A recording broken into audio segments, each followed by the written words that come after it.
line of company.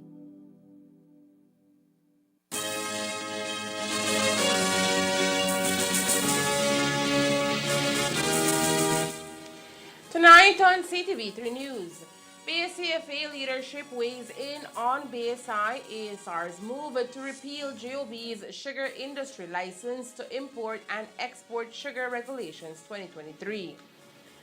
Minister of Agriculture says the manufacturer's move to take legislation 62 to court came as no surprise.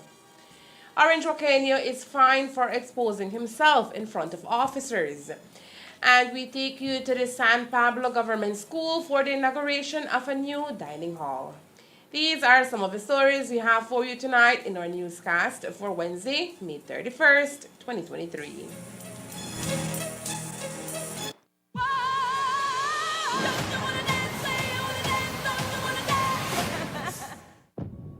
Special guest in the audience tonight, legendary record executive, Mr. Clive Davis.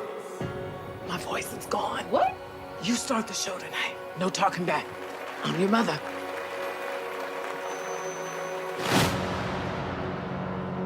There's a boy I know. He's the one I dream of. What's your name again?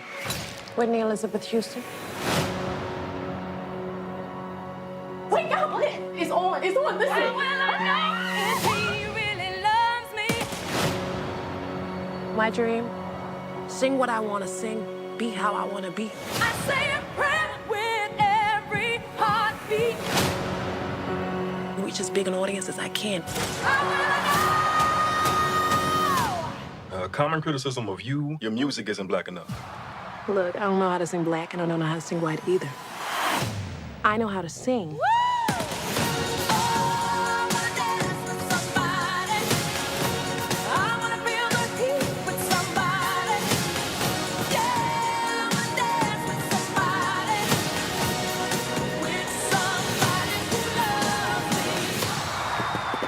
I might have just heard the greatest voice of her generation.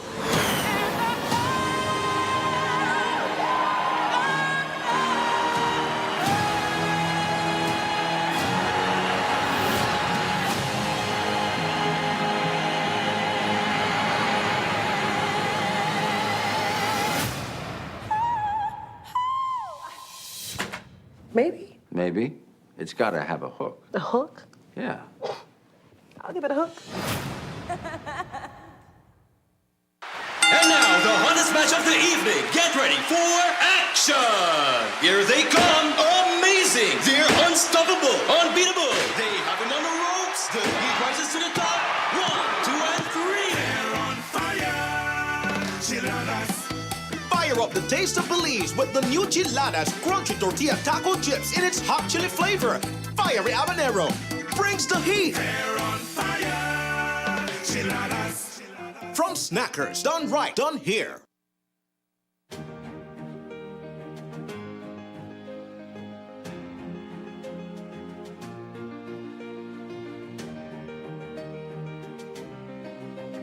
Appreciating the reality of aging hospital infrastructure countrywide, while bearing in mind the increasing risk of hurricanes and floods, this PUP administration has ramped up efforts to secure capital for new hospital infrastructure to be established in strategic locations.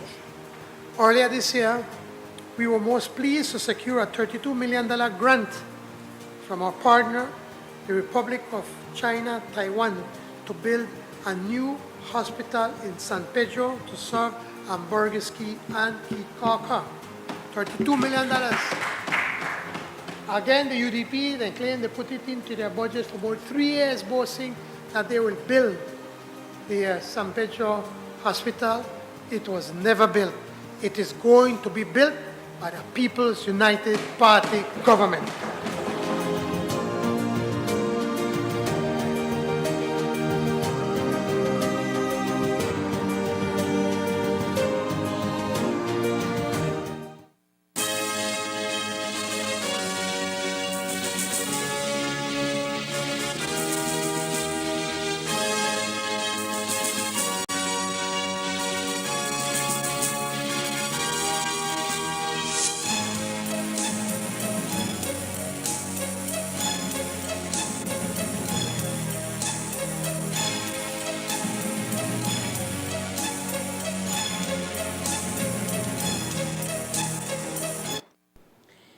Good evening with your news, also simulcast on Fiesta FM 106.7. I am Joanna Rodriguez.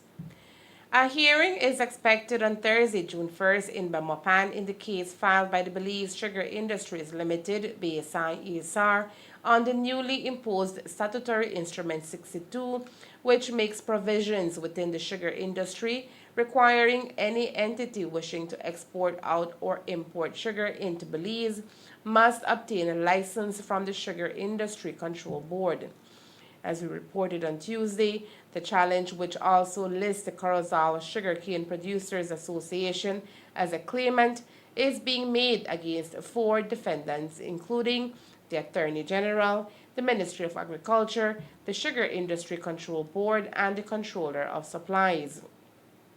The court hearing on Thursday will expectantly determine whether or not an interim injunction will be granted to put a pause on regulations to force sugar exporters to apply for an export license. It is noted that as it stands, the deadline provided by the Sugar Industry Control Board to apply for export licenses is set for Friday, June 2nd. As one of the defendants in the claim itself, today the Minister of Agriculture, Honorable Hassan Mai, gave his immediate reaction to the challenge. Am I surprised that they carried a court? Of course not. Of course not.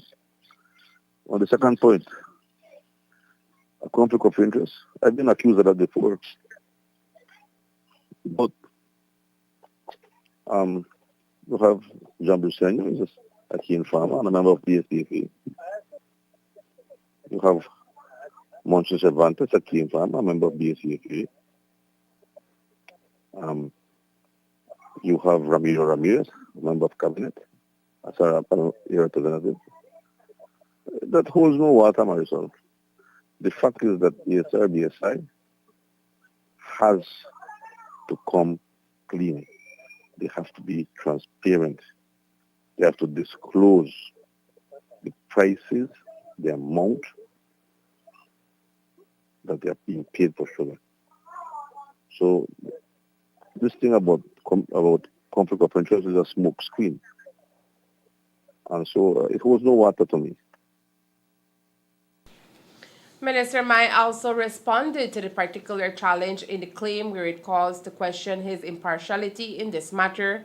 This particular section states, and we quote, as the minister responsible for agriculture who approved the regulations placed himself in a conflict of interest in breach of DS 121.1 of the Belize Constitution because as sugar producers and members of the Belize Sugarcane Farmers Association, he is on public record stating that the regulations are aimed at getting the first claimant to pay fair trade premiums from which he will personally benefit as a cane farmer and therefore in breach of the claimant's right to protection of the law, end quote. I'm the Minister of Agriculture. I'm responsible for sugar cane, corn, rice, beans, and every other commodity the farmers grow. I happen to be a cane farmer before I was Minister of Agriculture, before I was an area representative. So how can I be conflict of interest? Because they're saying that you are acting to deliberately put them in an unfavorable position and are being biased against them. Oh, I'm not saying that this regulation is not only for them. This regulation is for all those who import and export sugar, including Santander, and they have no problem in complying and disclosing with the sugar contracts they have abroad.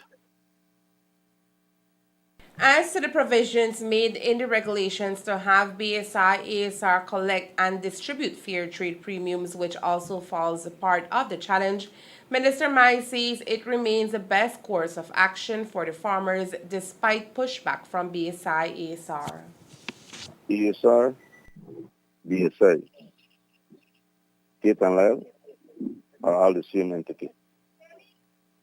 Okay? When you talk about fair trade, they say, oh, I don't sell sugar at State and Lyle. State and Lyle is making the deal with not BSI. But yet, when BSI does something, it is State and Lyle who writes to them. For example, Bill Clark writing to defend BSI on a patent lie letterhead. So all of us know that they're the same entity. Secondly, there are only two reasons why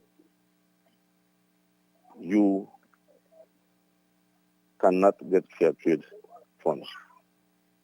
One is that you do not have a commercial agreement, and the second is that if you are decertified. The cane farmers at this time have an existing short-term. Some call it short-term. Some call it interim. Some call it partial agreement. But they do have one. What they do not have is a long-term 7-year agreement that BSI is demanding. The fact that you and I have a 1 month, 3 months, 6 months, 1 year agreement is an agreement. So if you don't have agreement, then the second point why you do not get is if you are decertified. However, even so that they have an agreement and they are certified, Patent Line has sold BSCFA sugar with a fair trade premium and not paid the BSCFA cane farmers. Today, the Belize Sugarcane Farmers Association also reacted to the legal challenge filed by BSI-ASR. While the challenge from BSI-ASR did not come as a surprise, Chairman of the Committee of Management, Fred Ortega, says the association is flabbergasted that one of their own is also listed as a claimant in the challenge. Realmente es una tristeza, Camille, mirar de que en el documento que llevaron a la corte se incluye una asociación. Y cuando lo leí me hago esta pregunta: ¿será que realmente los cañeros de esa asociación están de acuerdo con esto? Para matar algo que es para su propio beneficio. Porque ahorita, como están las cosas, Camille, BSCFA es el que ha estado sufriendo toda esta clase de bochornos, esta clase de injusticias, y solo por el hecho de que queremos negociar un mejor acuerdo para nuestros cañeros. Y eso trajo a esta situación de que se ponga esta regulación por la ventaja y la discriminación en contra de los cañeros de BSCFA. ¿Y por qué uso esas palabras, Camilo? Muchas veces que hemos ido y hablamos sobre de esto, BSCFA cumple, igual que las otras asociaciones, con las necesidades para conseguir su premio.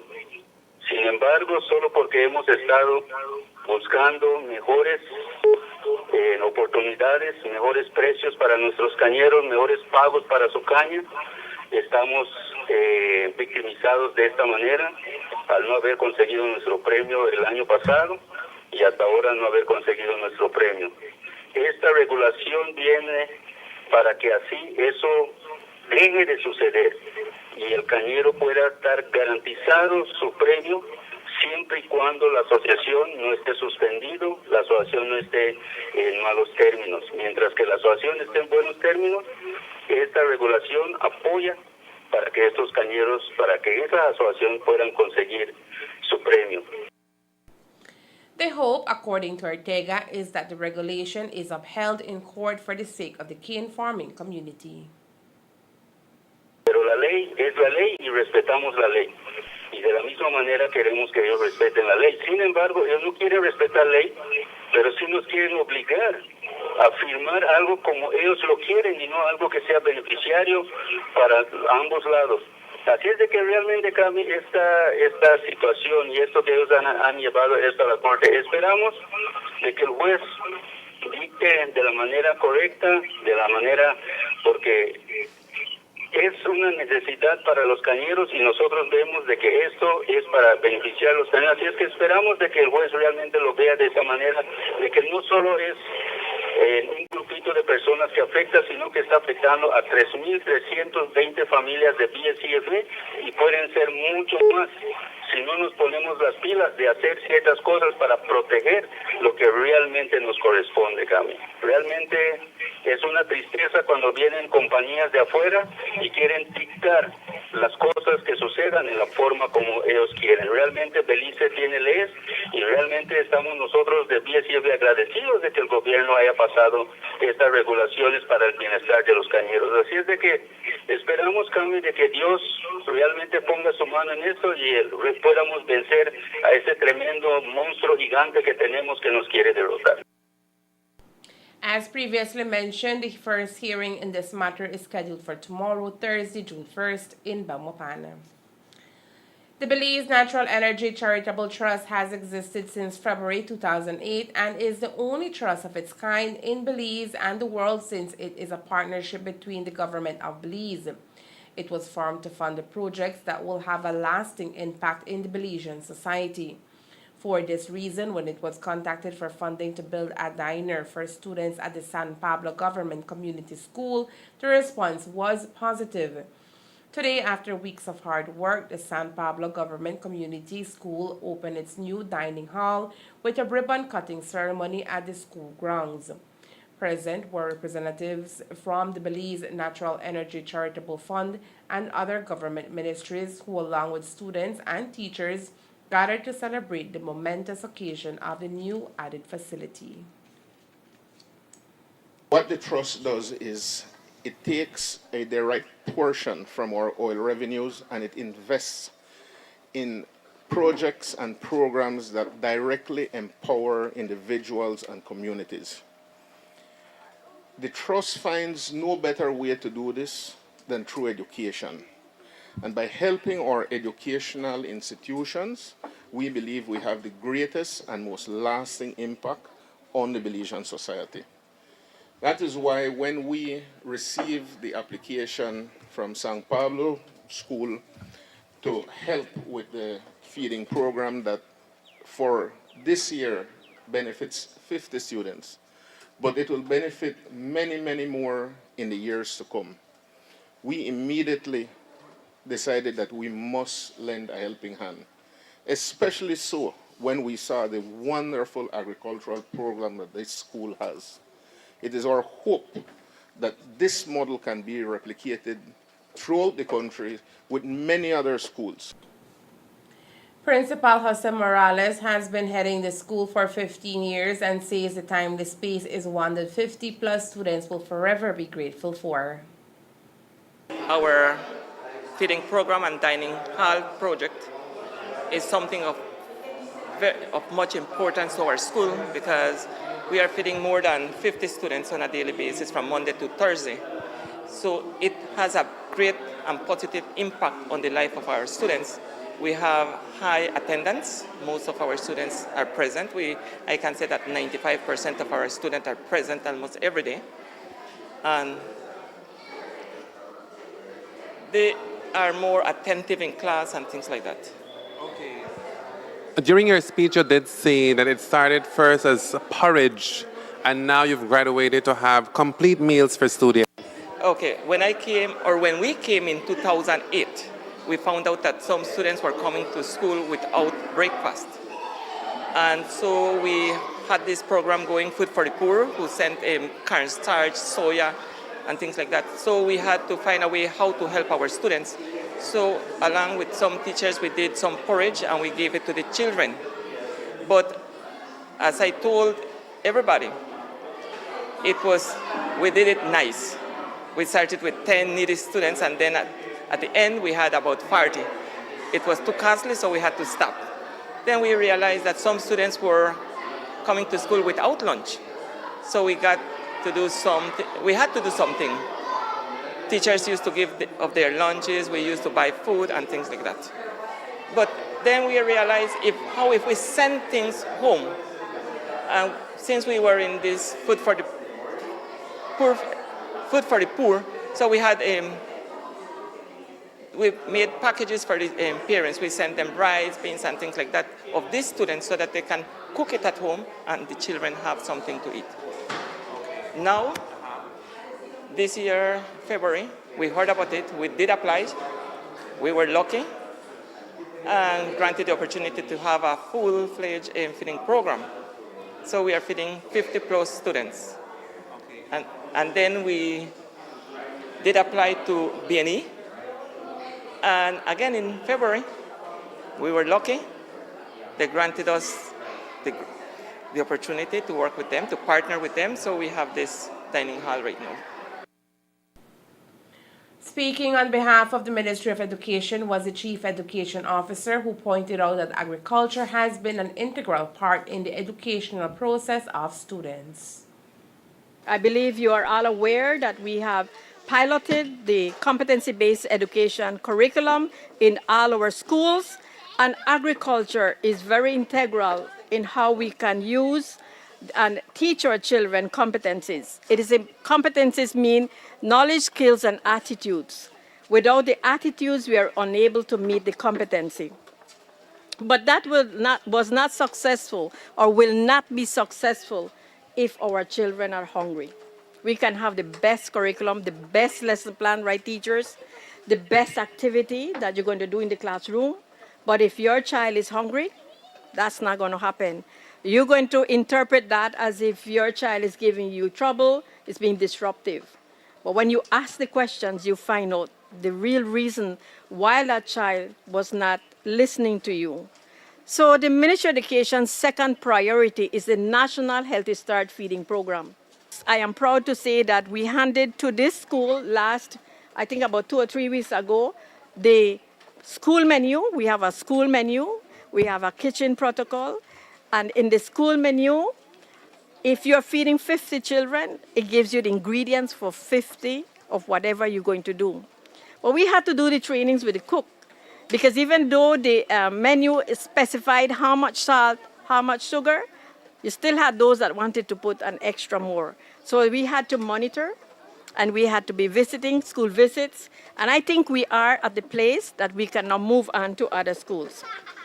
San Pablo heard about this program, and they reached out to Ms. Gongrang. And I went like, I don't have money for this program for you. I have, right, Emilio, we had specific instructions how we were going to spend the money that we had. But fortunately, we got a donation from Taiwan. We received $2 million from Taiwan. And so with that support, we are supporting other schools in the program. One of the beneficiaries told us how thankful she is to all those involved. Thanks to the BNE for giving us a place where to eat, and I also want to thank the cooks for giving us nice lunch to eat. What is your favorite lunch? Rice and beans and stewed chicken. Will also be used to engage students in jelly making lessons in the near future.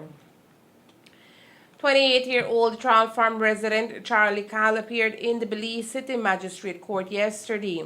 In court, Senior Magistrate Tricia Pitts Anderson read Cal a single charge of exposing his person in public. The Trout Farm resident was found urinating in public, and officers cuffed him. Cal pleaded guilty to the charge but told the court he could not remember anything because he was intoxicated. As a result, he was fined a total of $105, including court costs, which he had to pay up front. According to official reports, the incident occurred on May 27th in Trout Farm. When officers arrived in the area, Cal was visibly intoxicated and speaking slurs. Accordingly, Cal walked away from the officers while urinating, and this is when he was arrested. The Demeanor Act. Tonight, it seems that the administrator of the St. Francis Xavier Credit Union, Martin Marshallek, and the board of directors and the general manager, who were sidelined when Marshallek was named administrator of the institution by the registrar of the central bank, are at odds once more. Marshallek was appointed to the position in March this year to provide oversight and straighten out the credit union's affairs after a series of irregularities were discovered at the credit union. The problem tonight is that a notice has been sent out to the membership of the credit union informing them of a special meeting that is scheduled for June 4th at Escuela Mexico in San Roman Corozal. While the membership of the SFXCU is being invited to attend, a release from the central bank is denouncing that meeting. The release states that it has come to the attention of the governor of the Central Bank of Belize in his capacity as Registrar of Credit Unions that former principals of St. Francis Xavier Credit Union, SFXCU, are calling a special meeting on 4th of June 2023 at Centro Escolar Mexico San Roman Village. The registrar states that the former principals of SFXCU are not authorized to call any meeting on behalf of SFXCU, and such action is not in accordance with the Credit Union Act's CUA. In the release, members of SFXCU are reminded that on the 10th of March 2023, the registrar appointed Martin Marshallek as administrator to SFXCU and that he is responsible to the registrar for the conduct of the business of SFXCU and is to carry out all orders and directions of the registrar with respect to the credit union. The release further states that pursuant to Section 61.8 of the CUA, the registrar has approved for the administrator to call a special meeting of members in June 2023 to report on the affairs of the credit union and the steps taken by administrator to protect their equities. So, which meeting will the membership attend? That is left to be seen. Coming up next, Jasmine Hartin is imposed a fine of $75,000 in the Henry Jamot manslaughter trial. Stay tuned. If you're lucky, no matter what life hands you, you can always count on your closest friends to be there. Oh, thank you. My purse was exhausted. We are all blissfully unaware when our lives are about to change. Life is full of surprises. I'm ready to lose my virginity. Excuse me? I got the list. What list? There's a whole brouhaha at school about this MILF list. For real? Our lunchtime fodder is not usually this lowbrow, I swear. Really? Who have you been eating with? It's a big step up for Che and me. I've been having exit out of grief sex. It's just sex. The world has changed since you've been out there. Men have feelings too. Life's too short not to try something new. And just like that, I realized some things are better left in the past. But maybe not everything.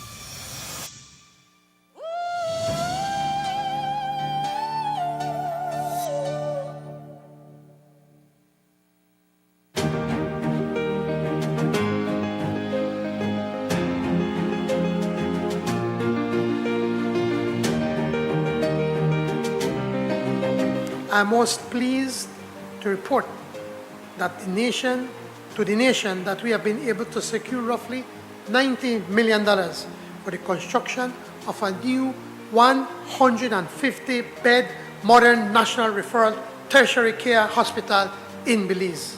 Given the vulnerability of KHMH to hurricanes and floods, the strategic placement of this hospital in Babapan represents an important part of our climate resiliency building strategy in the provision of health care.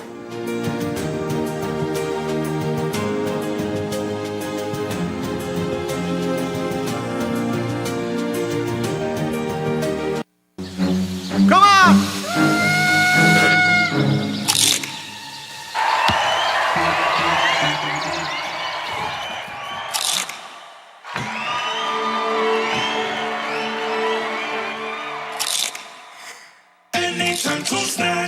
When hungry or craving, when laughter or tears, enjoy the best snacking or flavors are here. Asadas, bocadas, chiladas, doradas, delicious for snacking, done right and done here.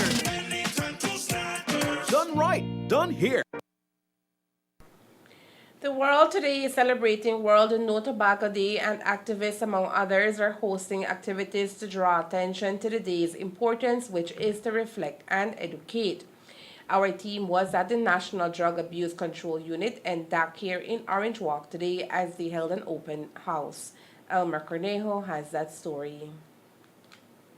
Today is observed as World No Tobacco Day, as celebrated yearly on May 31st since 1988. It is a significant day for promoters of health, especially so for the World Health Organization that is not at all happy with the 3.2 million hectares of land across some 124 countries that are being used to grow the deadly tobacco. Today, activists and promoters are focusing on raising awareness that choosing to grow food instead of tobacco would allow the world to prioritize on people's health, preserve ecosystems, and strengthen food security for everyone around the world. World Health Organization assembled in 1988 and passed a resolution called WH4 40.38. All right? Recognizing one day in the year that we ask people or we challenge people to not smoke. All right? And from that year, we've been celebrating World No Tobacco Day on this day and ask the country, ask the world to just put aside cigarette for that one single day. Tobacco, as we know, is the biggest industry, or one of the biggest industry, multi-billion-dollar industry. And the theme for this year truly focuses and suggests that the world needs food, not tobacco growers. And we're appealing to agriculture people. All right? Agriculture, we know the growth in where food prices are, tomato, vegetables, so expensive, but yet people growing tobacco solely because it's a cash crop. All right? So we're asking them to help us curb the issues that are out there by trying to get us to that place where we can feed more people and have less people addicted to tobacco. We know tobacco is one of the biggest cash-wise. It's $1 billion, $1 trillion industry. All right? The theme for this year suggests we need food, not tobacco. And one of the things we've done today, we've invited out our students to come in. We've taken them through a number of activities that is relative to tobacco smoking, areas that indeed the presence of tobacco smoke will affect you. We have on display tobaccos, and we're showing you the different aspects. There are 7 different models to show you the areas of the body. And then I have 5 stations in which we work with the kids to show them different areas. So here we have concentration. Tobacco smokers tend to smoke because they want to relax or find themselves controlled. So that is called concentration. All right? Once you smoke, you tend to be able to move in that stage where you get creative. The withdrawal of tobacco does the same. So for young people at home who smoke, or have adults at home who smoke, that could be a side effect. It's affecting them in terms of concentration because the withdrawal from it is already affecting them. In Belize, the National Drug Abuse Control Council organized several activities in commemoration of No Tobacco Day. Here in Orinjawalk Town, the NDAC office had an open house for students and the community with highlights of the importance of saying no to tobacco. A nerve buster is a little gadget that has been around for many years. And nerve buster happens to be, for me, one of the games that I love a lot because it uses every one of those skills. Concentration, breathing, the stillness of your hand. All right? That is definitely your nerves at play. But it's serious eye contact, hand-eye coordination. All right? Coordinative, because you have to move this loop along this line. All right? It's a very good game because it helps people to relax. And you must be relaxed, must I say. All right? Not distracted for a second. All right? And in fact, this is one of the things, all the teachers who have come over since morning seem to love that one the most. All right? It's a little to do in the class just to take the kids from where they are always spanning about to bring them back, and then you can get them refocused. All right? But it's definitely, we know, a cigarette smoker and the absence of it makes them creates shakiness, the withdrawal of it. All right? Some individuals are naturally nervous, but these are little activities you could do health-wise that can stimulate those kind of growth in those areas. In terms of the balloon in the glass, I use the toxins inside the bottle to represent the actual carcinogens, how they start affecting or attacking the lung. And over time, the lung operates the same way, contracts and expands, contracts and expands, and over time, carcinogens could actually pierce the lung, and no matter how hard you blow, you will not be able to maintain it. All right? And now, the catch of the game or the activity was the first burst of your lung is supposed to blow the balloon up with such speed that it causes the pierce. So there's also a catch to it. If you just blow in it and let it gradually, it will not burst the balloon. So the challenge was for you to try to burst the balloon inside the enclosed jar. All right? And to blow it, you need a good, healthy lung. All right? So tobacco smokers or those affected by some health issue cannot exert the kind of pressure to put to even blow the balloon up inside the jar. Today we spoke to a few of the students who told us what their best moment at the offices of NDAC was for the day. My favorite part of today was the Mind Buster because I could stay there all day trying to get it to reach away on the other side. Did you try? Yes, I tried like more than one time and still didn't get it. My favorite game was the move the ball. You had to basically move it up and then hit it up here, and then if you win and if you get it up there, you win an awesome prize. You won? I won a ruler and a good pencil. And now what would you tell young people and children who might want to smoke? Smoking is very bad because it can affect your lungs and it can cause you and it can cause lung cancer and it can kill you. My favorite part of the day is about how I get to know about like all these types of diseases, how I get to learn about them, and to advise people not to like drink or smoke. What are your advices to people? To not smoke, because that could cause you a variety of cancers. So today and every day, tell your friends and loved ones that consuming tobacco interferes severely with people's health, preservation of ecosystems, and the strengthening of food security for everyone around the world. Today, students were treated to freshly diced fruits to recognize a healthy living. Elmer Cornejo, CTV3 News. The World Health Organization says that reducing tobacco consumption needs to be identified as a key level for achieving all of the Sustainable Development Goals, not just those directly related to health. As we reported on Tuesday, the ongoing 2023 sugarcane crop season is expected to extend until the middle of June to accommodate cane farmers who estimate that there is over 100 tons of sugarcane left on the fields, which they have committed to deliver to the mill. Chairman of the Committee of Management of the BSCFA, Fred Ortega, today spoke about some of the challenges being faced by farmers during this crop season, which will see a reduction of cane delivery of almost 25%. Ahora que se empezó la cosecha, nos vimos dando cuenta de que realmente el efecto de la cantidad de lluvia que conseguimos el año pasado se ha manifestado de que las cañas no crecieron.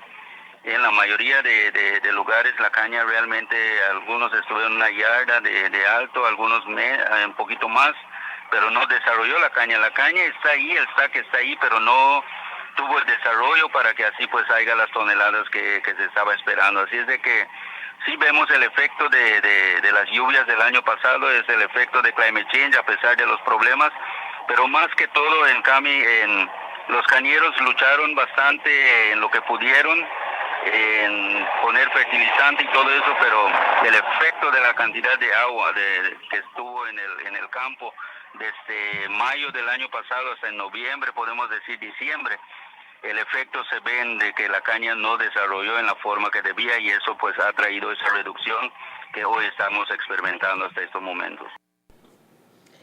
The situation, according to Ortega, is also being exacerbated by the lack of cane cutters as a result of low cane yields this year. Y lo complementa el tamaño de caña, porque cuando los cortadores van en esos cañales que la caña está pequeño, solo le hacen un gesto, algunos le echan ganas y trabajan, pero algunos no quieren cortar en esas cañas porque no están grandes. En cambio, cuando la caña está grande y bonito, largo, no tienes problema, aunque poco los cortadores siempre avanzas, porque cuando lo vemos de esta manera, Cami, ahorita vamos a poner un tamaño de 3 pies, una barretilla de caña. Cuando esa barretilla de caña debería de andar en 7 a 8 pies de largo. Cuando tú te das cuenta y levantas un grab de 3 pies y lo comparas a un grab de 8 pies de largo, ya estás poniendo, puedes decir, doble en ello, y en esta ocasión es como solo estás poniendo la mitad de grab de lo que deberías de estar poniendo si la caña estuviera largo. Así es de que tiene ese efecto en una combinación de que por la caña como está, y claro, los cortadores pues también varios de ellos se fueron porque si te acuerdas al inicio de zafra estaba bastante despacio la molienda. Entonces muchos de los cortadores que estaban preparados para cortar dijeron, mira, pues mejor no podemos porque solo están entregando 4 viajes por semana y eso no da. Y así es que buscaron, como ahorita hay estos proyectos de los caminos que tenemos acá en el norte, pues buscaron para ir a trabajar ahí. Así es de que ahora estamos sintiendo ese efecto porque ahora que el ingenio empezó a moler mejor, ahora no podemos traer esa cantidad por estas razones de que la caña está corto y la cantidad de cortadores que se quedaron para cortar no dan basto ahora para cumplir, por medio de que tienen que trabajar casi doble para poder hacer lo que se hacía antes en la mitad de lo que hoy tienen que trabajar. When it comes to the price of sugarcane this year, while it is estimated to be above average, Ortega says it is still not enough, especially when we compare prices paid to Belizean cane farmers to farmers in the region. Si te acuerdas en el inicio, cuando hablamos sobre la primera estimación que salió, en BSI había utilizado 9.39 como TCTS de base, de que lo podíamos lograr. Sin embargo, viendo la situación y las circunstancias de la cantidad de agua que experimentamos el año pasado, les empecé a mencionar yo de que eso no era correcto, porque siempre cada año que empezamos con una nueva estimación, con una estimación pues de año, empieza con 10, y esta vez ellos lo bajaron jugando sus tácticas de números allá. Sin embargo, hoy vemos la realidad, Cami, y en este último, en esta cuarta estimación que sacaron, lo incrementaron a 9.5, así es que ahora ya no es el 9.39, sino es que es 9.5 como TCTS, de la cual se ve medio realístico hasta ahora. Pues si Dios nos permite de que no haya tanta lluvia, pues entonces creo que muchos branches o muchos test group lo van a lograr, algunos ya no, pero algunos sí van a lograr de estar dentro de ese margen de 9.5 para esa zafra. Y pues realmente, claro, el precio se ve bien hasta en estos momentos, pero debería ser mucho mejor, Cami. No es que yo me guste comparar a nuestros compañeros alrededor, pero ¿cómo es que ellos están consiguiendo más de $100 por tonelada de caña y nosotros hasta ahorita nuestra estimación está en $61 por tonelada? Esas son cosas, Cami, que realmente nos empuja a buscar cómo podemos negociar mejoras para nuestros cañeros. Por eso es de que nos movemos en este camino de buscar cómo podemos negociar mejores puntos para nuestros cañeros, y le pedimos al gobierno también que ponga ciertos parámetros y ciertas leyes para que así el cañero pueda beneficiar y pueda tener una garantía de que se están haciendo las cosas en una manera neutralizada para el bienestar de la industria.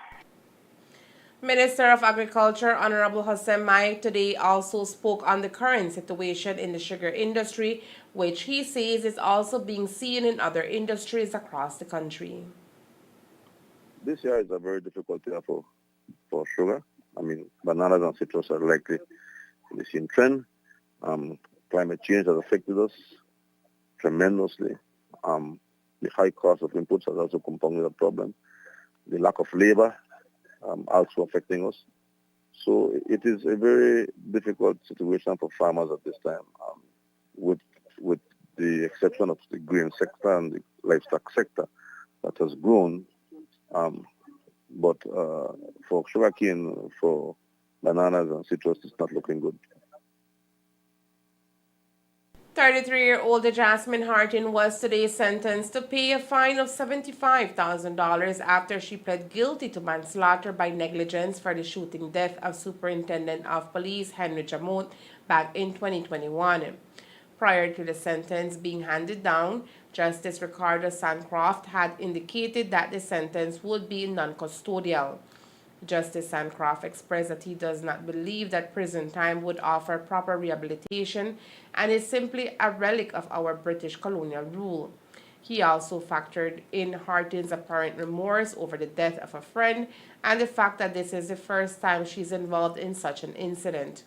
The fine set out to Hartin is to be paid in a period of 12 months and is to be used to set up a rehabilitation fund for overworked and overburdened police officers.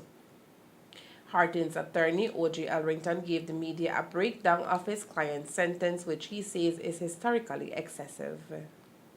The fine was $75,000, and secondly is that the case law speaks to what should be the fine. Ultimately, those who study law will tell you that it is probably it is the biggest fine ever. Okay, so the case law clearly shows that significantly more than anything which has ever been handed down for a matter like this. And that money will go to a very specific place? Well, the judge ordered that it be used for rehabilitation resource center for police officers. With her sentence now handed down, Elrington says her client is free to leave the country if she so wishes.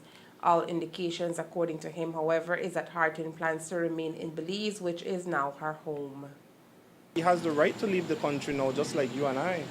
So of course it is that she has the right to leave the country. There is no restriction on her anymore for her not to be able to leave the country, but she has no intention. Her life is here in Belize. What about that community service, or she has to serve that before she leaves Belize? No, she can. Well, she's not intending to leave Belize per se. I'm saying that she has the right to be able to leave Belize is what I understood the question to be saying. But yes, of course, she lives in Belize. But she's also given 12 months to pay the $75,000 fine. So, in light of that, then, will she have to maybe report somewhere before she asks permission to leave the country? There is absolutely no restriction on a person after a court has handed down a verdict. None. Sir, but what is the guarantee that she'll pay that fine, that she'll do the community service if she just flies out? She's not a Belizean, she's a Canadian.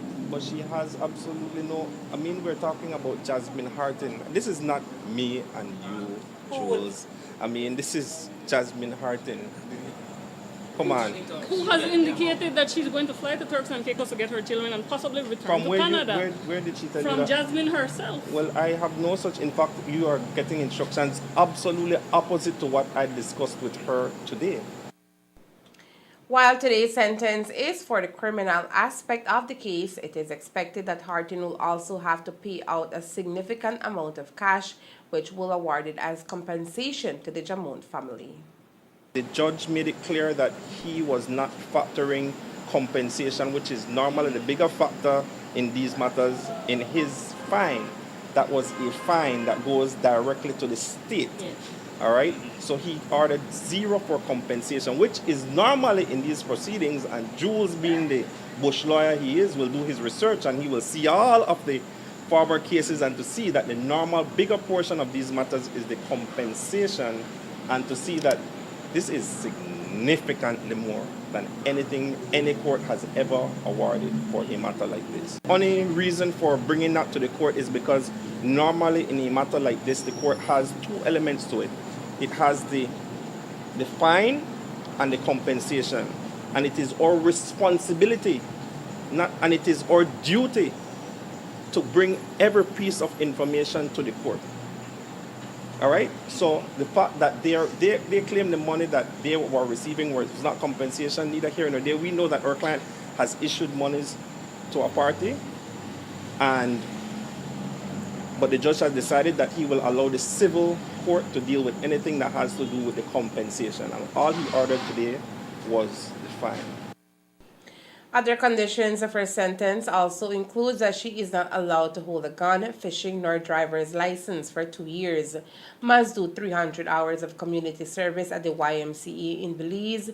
She must also make a video as part of her rehabilitation process on the excesses of drinking and using firearm and making good decisions. Her sentence commences today.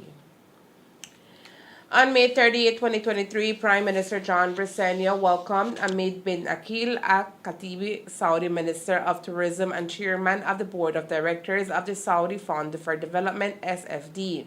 Prime Minister John Brisenia signed a $45 million development loan agreement with the Saudi Fund for Development, SFD, for the construction of a tertiary hospital in Bamopano. Hamid, Saudi Arabia's Minister of Tourism and Chairman of the Board of Directors of SFD, signed on behalf of the Kingdom of Saudi Arabia. The signing is part of efforts taken by the Kingdom of Saudi Arabia to support developing countries and small island developing states like Belize to overcome sustainable development and climate change challenges. This agreement therefore emphasizes the Kingdom's commitment. Witnessing the signing were Anthony Mahler, Minister of Tourism and Diaspora Relations, Kevin Bernard, Minister of Health and Wellness, Christopher Koyi, Minister of State in the Ministry of Finance, Economic Development and Investment, Narda Garcia, CEO in the Office of the Prime Minister and Investment, and Hessim Daib. The government of Belize noted that more than 200,000 citizens are expected to benefit from the new state-of-the-art medical facility, which will provide both secondary and tertiary healthcare services. Additionally, the new facility will serve a dual role as a university hospital for the University of Belize's Faculty of Medicine, providing an enabling environment to foster the growth and development of future medical professionals. Prior to the signing, the delegations held a bilateral meeting during which Al-Khatib informed the Prime Minister that funding was also approved to the government of Belize for the construction of a solar energy plant that will assist the country in meeting its energy needs using an eco-friendly energy source.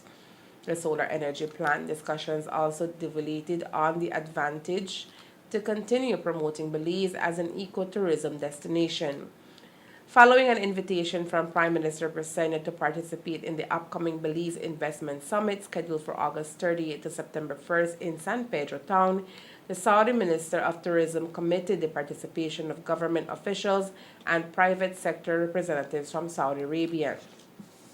Since its establishment in 1974, SFD has implemented more than 700 development projects and programs worldwide. Belize is the 88th country to benefit from SFD funding for a development project. The Maryhill RC School in Corozal is in the process of organizing a 12-hour fun day to culminate the month of May. Today we spoke to the principal of the school, who says that his staff are excited and the community, family, and friends can expect fun to the 10th power on Sunday, June 4th, 2023. The fair is linked to our patron saint, which is May 13th, which is Our Lady of Fatima. However, this year we had a clash with another event, so that's why we moved it to the first weekend of June. So you can say it's not a May pole, it will be a June pole. But it's our annual fair, and it's one of our biggest fundraiser that we do as a school, so that we can use these monies for projects at our school. We try to bring culture in our fair, and also it's a forum where all our community comes together. We cater for students from Chaibe, from San Andres, House Layout, and other villages around Corozal district. So one of the main focus or the focal points of the fair would be the maypole dance, which is a dance with a pole, and then there are the ribbons, and then they braid it together, right? So that's linked to our mestizo culture. Every year we bring surprises. Last 3 years we had a cultural group coming from Cheromal. This year we'll be bringing the Penque Marimba Los Hijos del West, bringing again that Filat Mayan culture in the fair. So it's not only a time for us to come together as a family, as a Maryhill family, but also to promote cultures, different cultures around. So everywhere we try to bring something new. And this year we'll be bringing the marimba for the first time here in our school. Okay, and in relation to other activities for the day, is it going to be an all-day event or just half day, or how does it work? We'll be starting at 9 with the football marathon. And right after the football marathon, then we'll be having food, lots of food. We have paved tamales, all the rice and beans, cabeche relleno. And apart from that, we'll be having snacks all throughout the day, chipotle dip, cake, pastries. Linked with that, we'll be having our maypole king and queen, which are various contestants, vying for the title. And during that time, from 1 to 5, we'll be having them presenting themselves and doing presentations. So we have guest artists during that time, along with the marimba playing throughout that period. Aside from that, we'll have the maple dance. And then right after that, we'll be having a free dance with One Love Band starting at 5 until 9. So, but throughout the day, we'll be having DJ Primo playing for us. So throughout the day, we'll be having a lot of activities. The fair has been celebrated yearly but took an abrupt pause when COVID-19 became center stage globally. I'd just like to invite all our parents, our students, families, and friends, and the whole community to come and support our school. This year, all the funds that we'll be getting will be going to our school things. We are going to get a riding mower, which we have been having one from 12 years ago, so we need a new one.